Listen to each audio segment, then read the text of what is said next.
बहुत समय पहले की बात है। सुंदरपुर नामक गांव में हरिया नाम का एक किसान अपनी पत्नी चंपा और अपनी माँ के साथ रहता था। हरिया के पास थोड़ी सी जमीन थी जिसमें वह खेती करता और अपने परिवार का पालन पोषण करता था। एक दिन हरिया खेत में काम करके घर लौटता है और अपनी पत्नी चंपा से कहता है, सुनो चंपा, मुझे बहुत जोर की प्यास लगी है, जरा थोड़ा पानी ले आओ। इतना सुनते ही चंपा कमरे में जाती है और मटके में झांकती है। मटके में थोड़ा ही पानी बचा होता है। वह वही पानी एक गिलास में भरकर हरिया को देती है और कहती है, सुनिए जी, गर्मी बहुत तेज है। सबको बार बार प्यास लगती है और अब मटके में पानी भी नहीं बचा है। इतनी बात सुनकर हरिया बोला, अरे, तो कोई बात नहीं, मुखिया जी के कुएं से पानी भरकर ले आती। अगर कोई परेशानी है तो मुझे ही कह दो, मैं खुद चला जाता। हरिया की यह बात सुनकर चंपा ने सहज भाव से जवाब दिया, नहीं जी, बात ऐसी नहीं है। मैं गई थी कुएं पर पानी भरने, लेकिन मुखिया जी ने मना कर दिया। उन्होंने कहा कि जो छोटी जाति के लोग हैं, उन्हें पानी भरने से पहले पैसे देने होंगे, तभी पानी भरने देंगे। तब हरिया बोला, ओह, ऐसी बात है, रुको, मैं खुद जाकर देखता हूँ। वह बाल्टी उठाकर मुखिया जी के घर की ओर रवाना हो गया। थोड़ी देर में वह मुखिया के कुएं के पास पहुंचा। तभी वहां मुखिया जी भी आ गए। तब हरिया मुखिया जी से बोला, मुखिया जी, हमें थोड़ा पानी चाहिए। घर में एक बूंद भी पानी नहीं बचा है।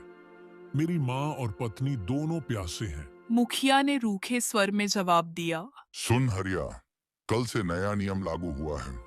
जो भी पानी भरेगा उसे 10% देना होगा, तभी पानी मिलेगा। हरिया ने विनम्रता से कहा, नहीं मुखिया जी, ऐसा मत कीजिए। पानी पिलाना तो पुण्य का काम है। आप ऐसा करके पाप क्यों कर रहे हैं? मुखिया झल्ला कर बोला। अरे हरिया, ज्यादा ज्ञान मत बांट। पानी चाहिए तो पैसे देने पड़ेंगे। यह सुनकर हरिया बहुत दुखी हो गया, पर उसके पास कोई और उपाय नहीं था। कुछ सोचकर वह बोला, मुखिया जी, पूरे गांव में केवल यही एक कुआं है और वह भी आपकी जमीन पर है। आप जो कहेंगे मैं मान लूंगा, लेकिन मेरे पास इस वक्त पैसे नहीं हैं। मुखिया ने तुर्शी से कहा। पैसे नहीं है तो पानी भी नहीं मिलेगा। हरिया ने गिड़गिड़ाते हुए कहा, मुखिया जी, मेरी माँ की तबीयत बहुत खराब है, उन्हें दवा खिलानी है। कृपा करके थोड़ा पानी दे दीजिए। हरिया की बात सुनकर मुखिया थोड़ी देर सोच में पड़ गया। फिर बोला, ठीक है हरिया, तेरी बात का मान रख लेता हूँ। पानी भर ले, लेकिन इसके बदले तुम्हें मेरे खेत में एक दिन काम करना होगा, वरना किसी और को मैं मना कर देता। हरिया मजबूरी में सहमत हो गया। उसने कुएं से पानी भरा और थके मन से घर लौट आया। अगली सुबह तड़के हरिया मुखिया जी के खेत में काम करने निकल पड़ा। दिन भर कड़ी मेहनत करने के बाद वह थका हारा अपने घर लौटा। घर पहुंचते ही उसकी पत्नी चंपा ने गौर किया कि हरिया कुछ उदास और चिंतित लग रहा है। उसने पूछा, आज आप कुछ मायूस लग रहे हैं, कोई बात हो गई क्या? हरिया ने धीमे स्वर में जवाब दिया, नहीं चंपा, ऐसी कोई खास बात नहीं। बस कल जब मैं पानी भरने गया था तो मुखिया जी ने कहा था कि पानी के बदले उनके खेत में काम करना होगा। आज वही काम करके आ रहा हूँ। बस सोच रहा हूँ कि ये सिलसिला कब तक चलेगा। हर बार पानी के बदले मेहनत देना, आखिर कब तक? चंपा थोड़ी उलझन में बोली। मैं समझी नहीं, आप क्या कहना चाह रहे हैं? हरिया ने ठहर कर कहा, मेरे कहने का मतलब ये है कि अब वक्त आ गया है जब हमें खुद अपना इंतजाम करना होगा।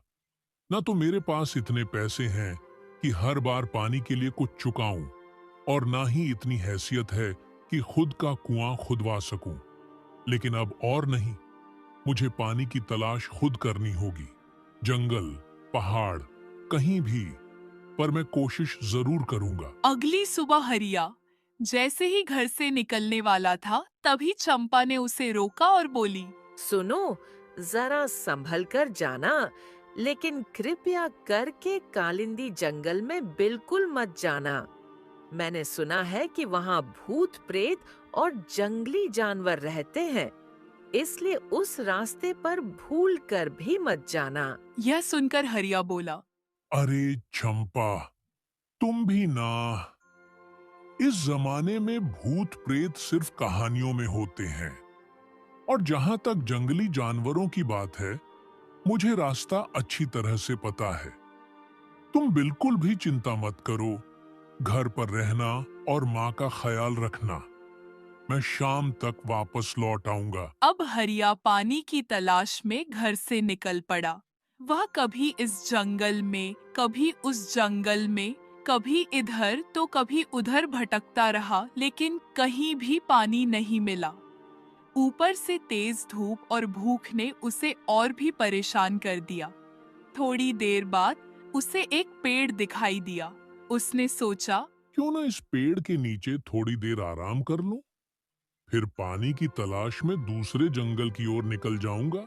यह सोचकर हरिया पेड़ के नीचे लेट गया, और कब उसे नींद आ गई उसे खुद भी पता नहीं चला।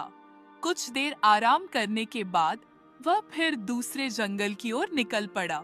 जैसे ही वह दूसरे जंगल की ओर बढ़ने लगा, उसकी नजर एक बूढ़े आदमी पर पड़ी। उसे देखकर हरिया सोचने लगा, ये बूढ़ा आदमी इस सुनसान जंगल में क्या कर रहा है? अगर यह मुझे जंगल के बारे में कुछ जानकारी दे दे, तो मेरा सफर थोड़ा आसान हो सकता है। हरिया यह सोचकर उस बूढ़े व्यक्ति के पास पहुंचा और बोला, अरे बाबा, आप इतने सुनसान जंगल में अकेले क्या कर रहे हैं? क्या आपको जंगली जानवरों से डर नहीं लगता? इतना सुनते ही बूढ़ा व्यक्ति बोला, बेटा, तुम कौन हो और इस जंगल में क्या कर रहे हो?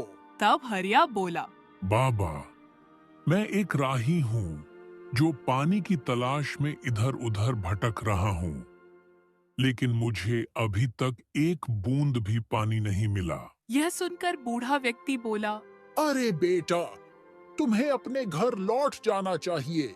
वहाँ जाकर पानी पी लो ना। तब हरिया ने अपने पूरे गांव की कहानी बूढ़े व्यक्ति को सुना दी। यह सब सुनकर बूढ़ा व्यक्ति बोला, तो बेटा, मैं तुम्हारी कैसी मदद कर सकता हूँ? बाबा, मुझे बस इतना बता दीजिए कि इस जंगल के बारे में आपको क्या पता है। आप जिधर से आ रहे हैं, मैं उधर ही जा रहा हूँ, तो सफर थोड़ा आसान हो जाएगा। तब बूढ़ा व्यक्ति बोला, सुनो हरिया, मुझे इस जंगल के बारे में ज्यादा कुछ नहीं मालूम, लेकिन एक बात जरूर जानता हूँ। जंगल के जितने भी जानवर हैं, वे बिना पानी पिए जीवित नहीं रह सकते। अभी कड़कड़ाती धूप है और जानवर पानी पीने के लिए तालाब की ओर रवाना होंगे। तुम बस ध्यान रखना, जैसे ही तुम्हें कोई जानवर दिखाई दे, उसका पीछा करना शुरू कर देना। वह तुम्हें तालाब तक पहुंचा देगा। बूढ़े व्यक्ति की यह बात सुनकर हरिया बहुत प्रसन्न हुआ और बोला, धन्यवाद बाबा जी, आपने मुझे बहुत अच्छी बात बताई। मैं अब